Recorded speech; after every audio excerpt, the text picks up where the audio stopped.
দুর্দান্ত হয়েছে। Hi hello good morning everyone, কেমন আছো তোমরা সবাই? আশা করি এখন তোমরা ভালোই আছো, কারণ চারিদিকে বৃষ্টি হচ্ছে এক্সেপ্ট চিত্তরঞ্জন আসানসোল।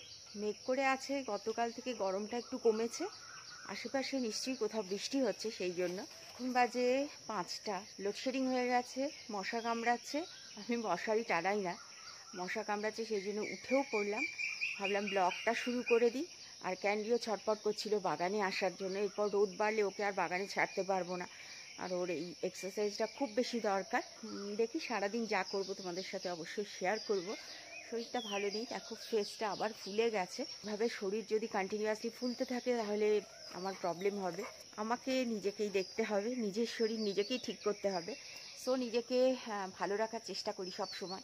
দেখা যাক, ওষুধপত্র তো শুরু হয়েছে, যদি না ঠিক হয় তাহলে অন্য কোনো ডক্টরের কাছে যেতেই হবে। জগৎ এসেছিলো যে 2 দিন আগে বাগান ঠিক করলো না, দেখো আনারসগুলো বাঁধেনি। আসলে বাঁধবে কি গো, আনারস গাছে এত কাটা না, মানে ধরাই যায় না। এই দেখো আনারসগুলো কেমন হচ্ছে বড়। জল পেলে আরও ভালো হতো। মঙ্গলবার থেকে বৃষ্টি হবে, আমি নিউজে শুনলাম। বৃষ্টিটা হোক, তাহলে মাটিটা ভিজবে, আনারসগুলো আমার খুব বড় হয়ে যাবে। বেশ ভালোই আনারস হয়েছে, এই দেখো ভালোই আনারস হয়েছে। পুরো জঙ্গল, কিন্তু হাত দিতে খুব ভয় লাগে। এই আনারসটা বেশ বড় হয়েছে, কিন্তু কাত হয়ে গেছে। এর মধ্যে আবার আমাকে ডাকতে হবে, জগৎকে ডেকে এগুলো বাঁধতে হবে, না তো ভেঙেই পড়ে যাবে। এটা বেশ বড় হয়েছে। এটা আনারসেরই বেড। এবার এই আনারসের মুখগুলো আবার কেটে কেটে লাগিয়ে দেব। আর দেশি আনারস তো, এটার স্বাদ একদম আলাদা। আর এই দেখো লেবুগুলো কেমন ছোট থাকতেই হলুদ হয়ে যাচ্ছে, দেখেছো? রোদে, এত ভয়ঙ্কর রোদ, গরম। দেখো কত লেবু হয়েছে, প্রচুর। আরও লেবু হয়েছিল, চৌবাচ্চায় ফেলে রেখে দিয়েছি লেবু। ফ্রিজে রাখলে না ফ্লেভার যেটা, গন্ধটা না কেমন যেন নষ্ট হয়ে যায়, সেই জন্য চৌবাচ্চায় ফেলে রাখি, ঠিক থাকে। ভর্তি লেবু দেখো, কিন্তু বাড়তে পারিনি এত গরমে। দেখো কত গোছায় গোছায় লেবু হয়েছে। আর এদিকে কাঁঠাল দেখিয়ে দিচ্ছি তোমাদেরকে। ক্যান্ডি খুব বিজি, দৌড়াদৌড়ি করছে। এই কলা গাছটা পুরো উল্টে পড়ে গেছিলো। এটা বর্তমান কলার গাছ, এটা বর্তমান কলা, এটা কাঁঠালি কলা। তো আমি লাগিয়েছিলাম।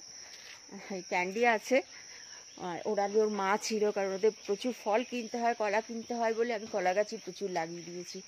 এই দেখো কাঁঠাল কত বড় বড় হয়ে গেছে। পাকার সময় হয়েছে, মানে কি পেকেওছে, ওপর থেকে পেকে পেকে পড়েছিল বলে আমি জগৎকে সেদিন বললাম ওপরে যা আছে সব পেরে নিয়ে চলে যা।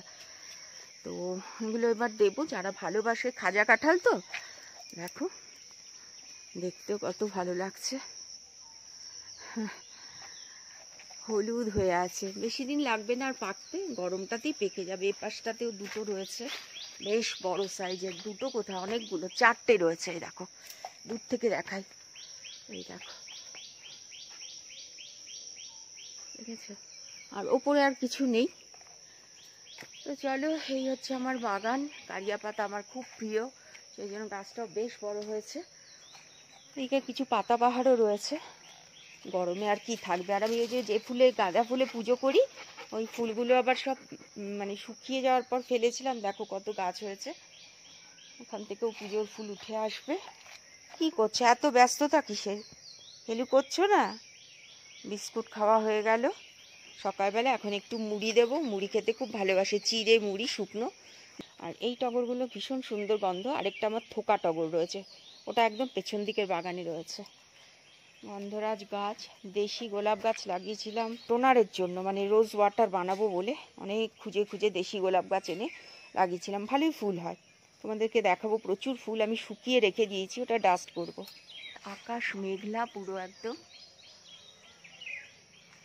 ওয়েদারটাও ঠান্ডা। দেখে নিলে আশা করি ভালো লাগবে। সাথে থাকো, সারাদিন যা করবো তোমাদের সাথে শেয়ার করব। অনেকদিন পর আবার ব্লগ নিয়ে আসলাম, অনেকদিন পর পরই নিয়ে আসছি। শরীর ঠিক থাকছে না, কি করব। এই যে বসে আছে আমার মা, আর এই যে হচ্ছে জিমি। বিছানাপত্র দেখো সব অগোছালো পড়ে আছে, বেড কভারটাও চেঞ্জ করতে হবে। এগুলো সব চেঞ্জ করব। আগে মার্কেট থেকে ঘুরে আসি, কারণ রোদ বেড়ে যাবে, তখন আরও প্রচণ্ড গরম লাগবে। তো তার আগে বাজারের কাজটা সেরে আসি।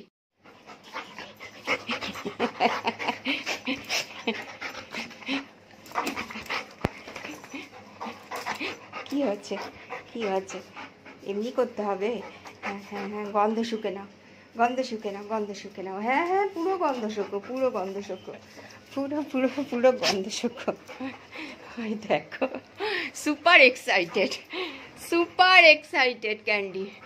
বাইরে থেকে আসলেই এমনি করবে, ও সব কিছু গন্ধ শুকবে। মা কি কি বাজার আনলো দেখো দেখো দেখো, কত এক্সাইটেড। কিছুক্ষণ ঝগড়া করলো, আমি ওই টাইমে ক্যামেরাটা অন করতে পারলাম না। ও বাইরে থেকে আসলেই ঝগড়া করে। হ্যাঁ মা, কি হচ্ছে মা? মা কি হচ্ছে গো? কি হচ্ছে? আমি কোথায় গেছিলাম, কোথায় গেছিলাম, আমি কোথায় গেছিলাম, কোথায় গেছিলাম? বলি শোনা তাহলে।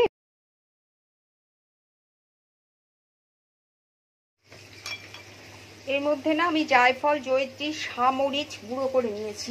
চিকেন একদম ভালো লাগে না তো, আমি খুব কষা করে রান্না করি।